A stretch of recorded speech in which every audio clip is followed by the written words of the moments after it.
Pengobatan yang terbaik untuk bronkopneumonia. Halo, ketemu lagi dengan saya Dr. Rudi Hartono. Ini ada pertanyaan dari Ibu Listia nih. Anaknya perempuan 5 tahun 10 bulan. Beratnya 20 kilo. Bagus ya. Nah, ini November kemarin dan sekarang Maret nih. 5 bulan nih. Udah kena bronkopneumonia. Nah, bagaimana pengobatan yang terbaik?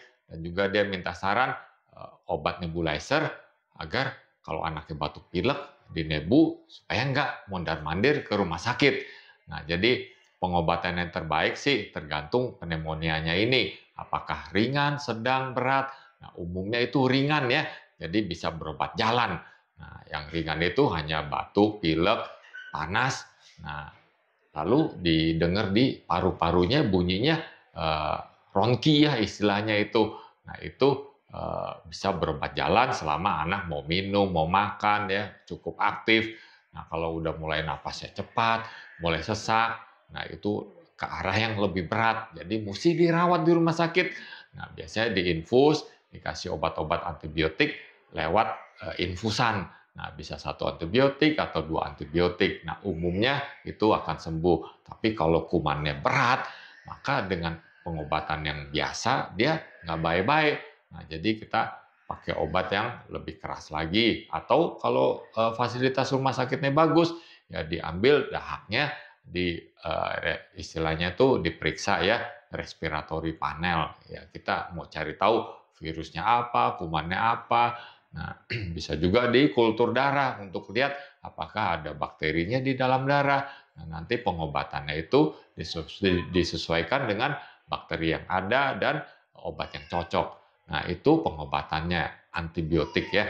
Nah, obat yang lain untuk meredakan, misalnya kalau dia panas kasih penurun panas, obat batuk berdahak kita kasih obat yang untuk yang batuk berdahak atau hidungnya mampet kita kasih obat-obatan. Nah, selama dia tidak sesak, umumnya kita tidak perlu nebulizer ya. Nah, kadang kalau lendirnya banyak, anaknya belum bisa buang, ya kadang kita kasih nebulizer ya. Nah, bisa pakai golongan salbutamol 1 ampul kecil tambah NaCl 2 sampai 2,5 cc sehari 1 sampai 3 kali. Nah, jadi dengan nebulizer itu kadang lendir yang kental itu jadi encer ya. Nah, yang penting itu pencegahan. Nah, jadi pola hidup sehat, anak cukup tidur ya, jam 8, jam 9 usahakan tidur.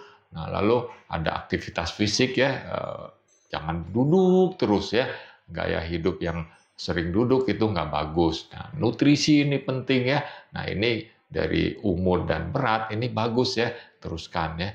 Nah, jadi nutrisi itu peranan penting. Sebisa mungkin kurangi stres ya. Jadi anak jangan gampang dimarahin atau di sekolah dibully. Nah, kita nggak tahu anaknya dibully atau enggak. Kalau kita lihat tingkah laku anak kita, oh kayaknya udah lain dari biasanya. Coba kita melakukan pendekatan, cari tahu.